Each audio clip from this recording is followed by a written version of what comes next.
नमस्कार, आप देख रहे हैं न्यूज 18। मैं हूं आपके साथ मेनका चौधरी। इस बुलेटिन में खबरें उत्तराखंड से। सबसे पहले खबर चमोली से, जहां पर बड़ी खबर है। बद्रीनाथ हाईवे ट्रैफिक के लिए खोल दिया गया है। छनका के पास पहाड़ी आने की वजह से यहां पर रास्ता बंद हो गया था। दोपहर से हाईवे बंद था, हालांकि रोड पर अभी भी कीचड़ है। आपको बता दें, छनका के पास दोपहर में पूरी की पूरी पहाड़ी ही टूट कर आ गई थी, जिससे बद्रीनाथ हाईवे बंद हो गया था। लैंडस्लाइड की डराने वाली तस्वीरें भी सामने आई थी, जिसमें आप देख सकते हैं कैसे पूरा पहाड़ ही सड़क पर आ गया और मलबे के साथ साथ हरे भरे पेड़ भी टूट आए। जिस वक्त छनका के पास भूस्खलन हुआ, उस समय चार धाम यात्रा भी वहां से गुजर रहे थे यात्री। गनीमत रही कि कोई भी यात्री इसकी चपेट में नहीं आया।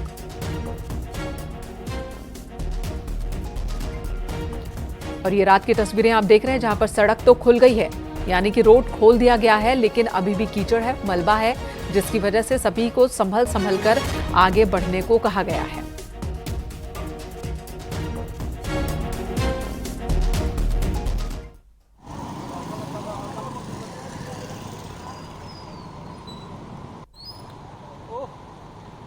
गिर गया। श्रीनगर में सिद्धपीठ धारी देवी मंदिर से कुछ ही दूरी पर अचानक बिजली गिरी। अलकनंदा नदी के किनारे गिरी बिजली, वो तस्वीर भी हम आपको दिखाएंगे। फिलहाल ये तस्वीर आपको दिखा रहे हैं, जहां सड़क बंद है। और ये दूसरी तस्वीर आपके सामने, धारी देवी मंदिर के पास आकाशीय बिजली गिरी है। सड़क का एक हिस्सा टूट गया। गनीमत रही कि यहां कोई इसकी चपेट में नहीं आया। धारी देवी मंदिर से कुछ ही दूरी पर अचानक ही बिजली गिरी, फिलहाल कोई हताहत नहीं हुआ है। इस दौरान नेशनल हाईवे से जुड़ने वाली नगर निगम की एक सड़क का 50 मीटर का हिस्सा टूट गया, जिससे लोगों को अब आने जाने में दिक्कत हो रही है।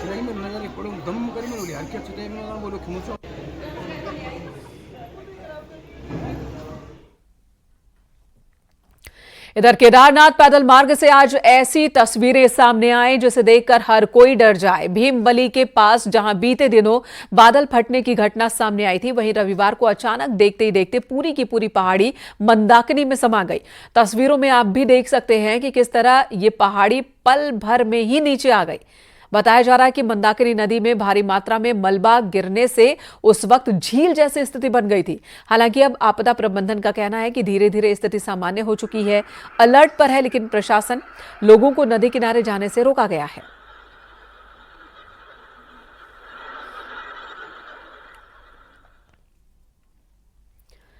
इधर रुद्रप्रयाग में केदारनाथ हाईवे पर जगह जगह बने स्लाइडिंग जोन मुसीबत का सबब बन चुके हैं। यहां गुप्तकाशी से सोनप्रयाग के बीच 7 जगह स्लाइडिंग जोन है, जहां हल्की बारिश होने पर भी पहाड़ से मलबा और पत्थर सड़क पर आ रहे हैं। सबसे ज्यादा समस्या डोलियो देवी के पास है। यहां लैंडस्लाइड होने से कई बार घंटों तक हाईवे बंद हो रहा है।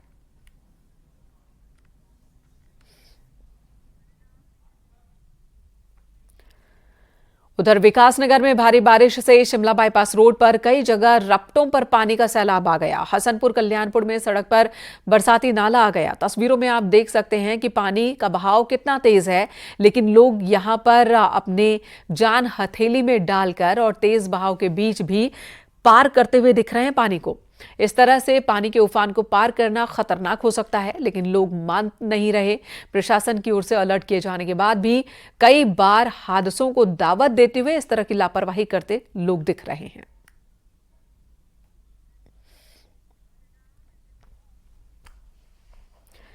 नैनीताल में स्कूली बच्चे उफनती नदी को पार कर रहे हैं। बच्चों का ये वीडियो सोशल मीडिया पर वायरल है। वीडियो में आप भी देख सकते हैं, देखिए कैसे ये बच्चे उफनती नदी को पार कर स्कूल जा रहे हैं, क्योंकि नदी की एक तरफ स्कूल है तो दूसरी तरफ घर है।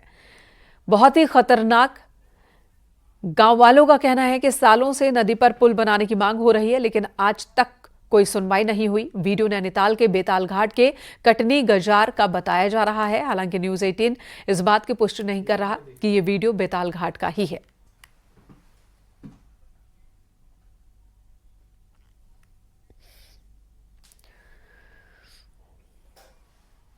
उधर उत्तरकाशी में मोरी के तालुका सांकरी सड़क में तेज बारिश के बाद नदी पर बनी पुलिया बह गई। पुलिया बहने से लोगों को भारी दिक्कत हो रही है। लोग जान जोखिम में डालकर अब आवाजाही को मजबूर हैं। तस्वीरों में आप देख सकते हैं लोग कैसे बल्लियों के सहारे नदी पार कर रहे हैं और ऐसे में जरा सी चूक कोई बड़ा हादसा हो सकता है, लेकिन पुलिया न होने की वजह से लोगों को ऐसे ही आवाजाही करनी पड़ रही है। इन लोगों का कहना है कि प्रशासन इस तरफ ध्यान ही नहीं देता।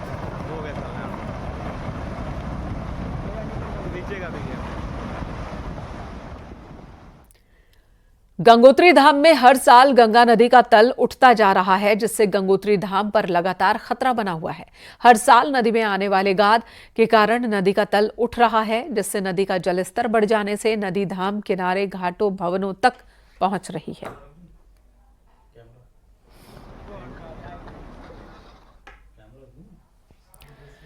इधर बागेश्वर में बारिश आफत बनकर बरस रही है। भारी बारिश के बाद सरयू नदी उफान पर आ गई है। वहीं प्रशासन ने लोगों से नदी किनारे न जाने की अपील की है।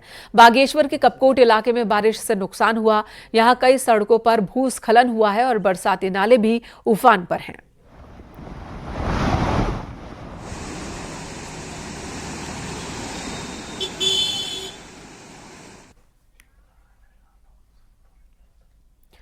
और पहाड़ों में लगातार बरसात के बाद से ही ऋषिकेश में गंगा और उसकी सहायक नदियां उफान पर है। गंगा चेतावनी लेवल से महज कुछ ही नीचे बह रही है। ऋषिकेश के त्रिवेणी घाट पर गंगा का चेतावनी स्तर 339.50 मीटर रखा गया है, जबकि गंगा यहां अभी 338.70 मीटर पर बह रही है।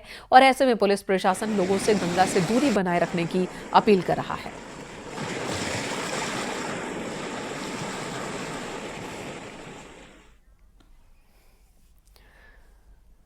इधर रुड़की में पुलिस ने एक बांग्लादेशी नागरिक को गिरफ्तार किया। पुलिस के मुताबिक 3 महीने पहले बांग्लादेशी नागरिक बिना वीजा पासपोर्ट के भारत आया। पुलिस ने उसे ढंडेरा फाटक से गिरफ्तार किया। कई जगह घूमने के बाद बांग्लादेशी रुड़की पहुंचा। पुलिस के पूछताछ में उसने बताया कि उसका नाम रहीमुल है। वो पिरान कलियर में उर्स देखने के लिए आया था और उर्स शुरू होने का इंतजार कर रहा था, लेकिन वो ढंडेरा फाटक के आसपास रहने का ठिकाना भी ढूंढ रहा था। पुलिस ने आरोपी के खिलाफ कई धाराओं में केस दर्ज किया है।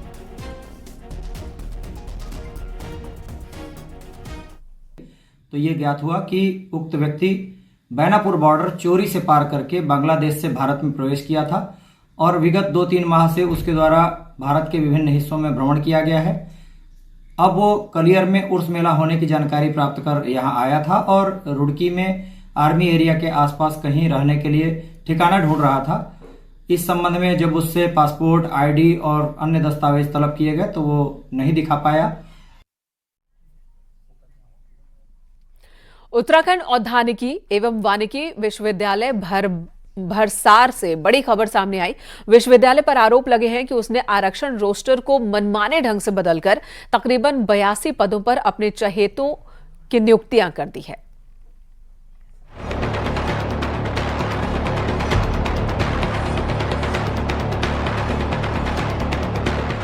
उत्तराखंड औद्यानिकी एवं वानिकी विश्वविद्यालय भरसार एक बार फिर से विवादों में है। पौड़ी गढ़वाल में स्थित इस यूनिवर्सिटी में विभिन्न फैकल्टी में एसोसिएट प्रोफेसर, असिस्टेंट प्रोफेसर के 82 पदों पर तीसरी बार नियुक्ति निकाली गई है, लेकिन चयन प्रक्रिया पर सवाल उठने लगे हैं। आरोप है कि विश्वविद्यालय ने चहेतों को नौकरी देने के लिए आरक्षण रोस्टर ही बदल डाला। एससी के लिए रिजर्व पद को सामान्य कर दिया गया, जबकि सामान्य कैटेगरी के पद को ओबीसी के लिए आरक्षित कर दिया गया। इसी तरह एससी के लिए आरक्षित एक पद को सामान्य महिला कर दिया गया। सामाजिक कार्यकर्ता दीपक करगेती ने मुख्यमंत्री को पत्र भेजकर इन भर्तियों पर दिया और अपने चित परिचित लोगों के हिसाब से रोस्टर को बदलकर अपने रिश्तेदारों, अपने परिचितों और अपने खास बंदों को जो है वहां पर भर्ती प्रक्रिया में बुलाकर, इंटरव्यू में बुलाकर उनको नियुक्त कर दिया। कांग्रेस ने भी लगे हाथ नियुक्ति प्रक्रिया पर सवाल खड़े किए। साथ ही विभागीय मंत्री गणेश जोशी को ही विवादित करार दे दिया। तो मंत्री गणेश जोशी ने विभागीय सचिव को जांच के आदेश दे दिए हैं और रातों रात अपॉइंटमेंट लेटर्स जारी करके ये कहा जाता है सोमवार को जो है ज्वाइनिंग कर लीजिए। तो ये एक जांच का विषय है और वैसे भी ये विवादित मंत्री जी का एक विभाग है जिसमें हॉर्टिकल्चर के कई मामले पहले आ चुके हैं। सैन्य धाम का मामला आया है और ये भरसार यूनिवर्सिटी। अगर कहीं नियम के विरुद्ध अगर निर्णय लिया होगा तो उसका संज्ञान लिया जाएगा, उसके खिलाफ कार्रवाई की जाएगी, क्योंकि ये धामी 2 की सरकार है। हमने हर प्रकार के मामलों में व्यक्ति की जिम्मेदारी फिक्स। साल 2011-12 में स्थापित भरसार यूनिवर्सिटी का विवादों से पुराना नाता रहा है। यही कारण रहा है कि पिछले 1 दशक से यहाँ रिक्त पदों पर नियुक्ति प्रक्रिया शुरू की गई, लेकिन वो अंजाम तक नहीं पहुँच पाई। फिलहाल मामला विभागीय मंत्री के साथ ही मुख्यमंत्री के दरबार में पहुँच गया है। न्यूज़ 18 के लिए देहरादून से सुनील नवप्रभात की रिपोर्ट।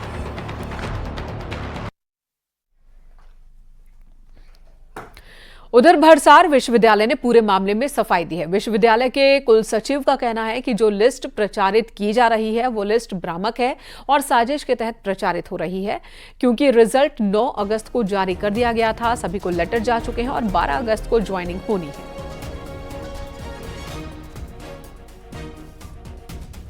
तो यह है कि रिजल्ट डिक्लेयर हो चुके हैं। 9 तारीख को 2 बजे के करीब रिजल्ट डिक्लेयर हो चुके थे और माननीय प्रबंध परिषद की बैठक हुई, उसमें रिजल्ट डिक्लेयर हो चुके थे। समस्त जितने भी सिलेक्टेड कैंडिडेट्स हैं उनको चिट्ठियां जा चुकी हैं। दूसरी बात यह है कि यह जो लिस्ट है, जो भ्रामक लिस्ट प्रचारित की जा रही है, यह झूठ है, यह शरारतपूर्ण है, झूठ है, इसमें कोई आधार नहीं है। देहरादून में आयोजित सैनिक सम्मान समारोह में सीएम पुष्कर सिंह धामी पहुंचे। सैनिक कल्याण में सरकार की ओर से किए गए विभिन्न कार्यों और घोषणाओं के लिए पूर्व सैनिकों ने सीएम धामी को सम्मानित किया। इस दौरान सैनिक कल्याण मंत्री गणेश जोशी भी मौजूद थे। कार्यक्रम में सीएम धामी ने सैनिकों और उनके परिजनों को भी सम्मानित किया। सीएम ने कहा कि उनकी सरकार सैनिकों और उनके परिवारों के कल्याण के लिए प्रतिबद्ध है। जनरल साहब, उनका भी बहुत अभिनंदन। हमारे वरिष्ठ के साथ में नौकरी भी करी है, उनसे भी निवेदन है। देहरादून में रविवार को मुख्यमंत्री आवास पर तीज के उपलक्ष्य में सावन उत्सव कार्यक्रम का आयोजन हुआ, जिसमें बतौर मुख्य अतिथि राज्यपाल गुरमीत सिंह की पत्नी गुरमीत कौर शामिल हुई। सीएम धामी की पत्नी गीता धामी और गुरमीत कौर ने दीप प्रज्वलित कर कार्यक्रम का शुभारंभ किया। मुख्य सचिव राधा रतूड़ी भी सावन उत्सव कार्यक्रम में शामिल हुई, जहां तीज पर आधारित सांस्कृतिक कार्यक्रम का आयोजन हुआ, जिसमें उत्तराखंड के लोकगीत और लोक नृत्य भी शामिल रहे। कार्यक्रम में गीता धामी ने सभी मेहमानों को पौधा भेंट किया। साथ ही तीज क्वीन प्रतियोगिता भी आयोजित की गई।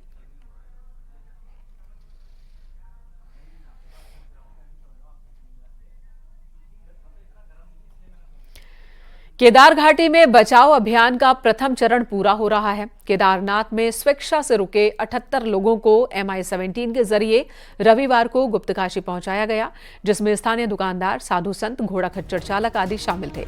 इसी के साथ वायुसेना के MI-17 हेलीकॉप्टर को रिलीव कर दिया गया है अब, लेकिन वायुसेना का चिनूक हेलीकॉप्टर अभी भी केदारनाथ में कुछ भारी मशीनों को पहुंचाने के लिए इस्तेमाल में आ रहा है। जैसे ही मौसम खुलेगा, बड़ी मशीनों को पहुंचाकर चिनूक को भी रवाना कर दिया जाएगा।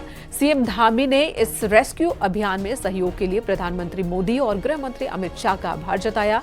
साथ ही रेस्क्यू अभियान में जुटे अलग अलग एजेंसीज का भी सीएम धामी ने आभार जताया है।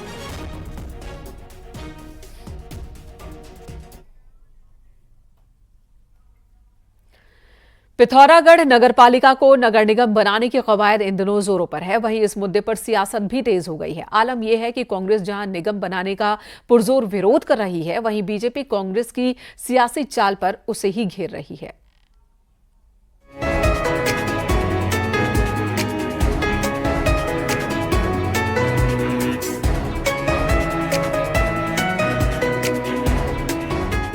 पिथौरागढ़ उत्तराखंड का सबसे बड़ा पहाड़ी शहर है।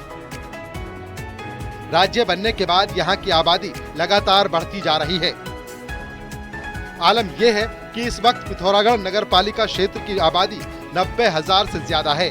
लगातार बढ़ रही आबादी को देखते हुए सरकार पिथौरागढ़ पालिका को निगम में तब्दील करने की कोशिश कर रही है। इस कोशिश को परवान चढ़ाने के लिए शासन ने स्थानीय प्रशासन से प्रस्ताव तक मंगवा लिए हैं, लेकिन कांग्रेस सरकार की इस कवायद का पुरजोर विरोध कर रही है। सरकार की इस पहल को कांग्रेस निकाय चुनाव लटकाने से भी जोड़ रही है। उसको अपनी राजनीतिक दुविधा बहुत ज़्यादा दिखाई दे रही है। जिस तरीके से प्रदेश सरकार और देश केंद्रीय सरकार के खिलाफ प्रदेश में माहौल बन रहा है, तो उन्हें लगता है कि हम इस प्रदेश में कोई भी इलेक्शन नहीं जीत पाएंगे, कोई भी निकाय चुनाव नहीं जीत पाएंगे, कोई भी पंचायत चुनाव नहीं जीत पाएंगे। तो इसको टालने के लिए इन्हें ये फरमान निकाला है। कांग्रेस की माने तो नगर निगम में शहर से सटे गांवों को शामिल किया जाएगा, जिससे ग्रामीण इलाकों को नुकसान उठाना होगा। यही नहीं, लोगों पर टैक्स का बोझ भी बढ़ेगा। नगर निगम की पहल के विरोध में कांग्रेस सड़कों पर भी उतर चुकी है। वहीं बीजेपी ने भी कांग्रेस के विरोध पर कई सवाल खड़े किए हैं। बीजेपी की माने तो कांग्रेस का विरोध सिर्फ दिखावे के लिए है, जबकि पालिका का निगम बनने से जहां बजट में भारी इजाफा होगा, वहीं विकास भी रफ्तार पकड़ेगा। निगम बनाने पर संसाधन बढ़ते हैं, क्षेत्र बढ़ता है, उसका विकास होता है, केंद्र से भी निगमों को पैसा मिलता है, जिससे यहाँ पर तमाम प्रकार की सुविधाओं के विकास होने का पूरा संभावनाएं रहती हैं। निगम बनने से दूर दूर तक किसी की हानि नहीं होने वाली है। ये इनका एक राजनीतिक शिवगुफा है। पालिका को नगर निगम बनाने की कोशिश कब परवान चढ़ेगी, ये कह पाना तो फिलहाल मुश्किल है, लेकिन इतना जरूर है कि इस मुद्दे ने सियासी पारे को चढ़ा दिया है। ऐसे में अब देखना ये है कि कांग्रेस के विरोध को सरकार अहमियत देती है या फिर कोई बीच का रास्ता निकलता है। न्यूज़ 18 के लिए पिथौरागढ़ से विजय वर्धन उप्रेती की रिपोर्ट।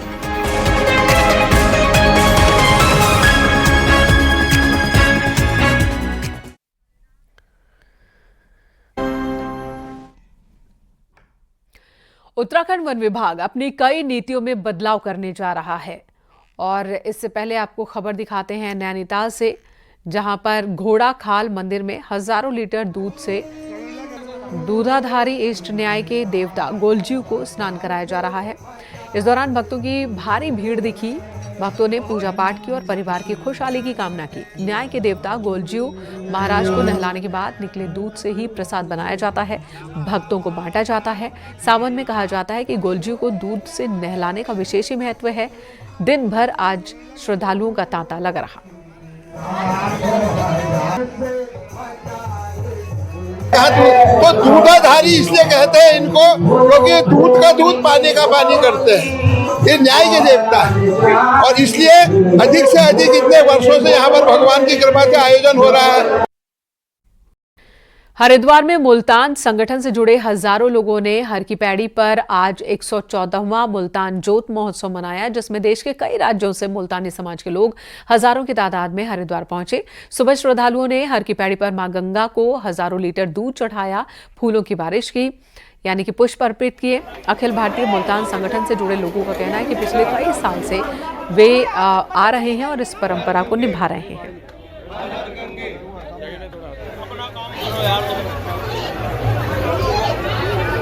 ये पाकिस्तान में एक शहर है मुल्तान, वहाँ से पैदल चलकर भगत रूपचंद जी देश में एकता शांति के लिए मनोकामना पूर्ण करने के लिए यहाँ पर आए थे। सावन के महीने में जोत प्रवाहित की थी। उस परंपरा को हम बखूबी निभा रहे हैं, जिसमें हमने नई पीढ़ी, युवा पीढ़ी को जोड़ी है। ये मुल्तान समाज का नहीं बल्कि हर समाज का व्यक्ति इसके अंदर जुड़ चुका है। माँ गंगा से दूध की होली खेली है, पिचकारियों में दूध भर के पुष्प अर्जित करके और अपनी मनोकामना पूर्ण हो और एकता और भाईचारे का संदेश दिया है। हरिद्वार के अवधूत मंडल आश्रम में साधु संतों ने मीटिंग की और राष्ट्रपति प्रधानमंत्री के नाम अधिकारियों को ज्ञापन सौंपा।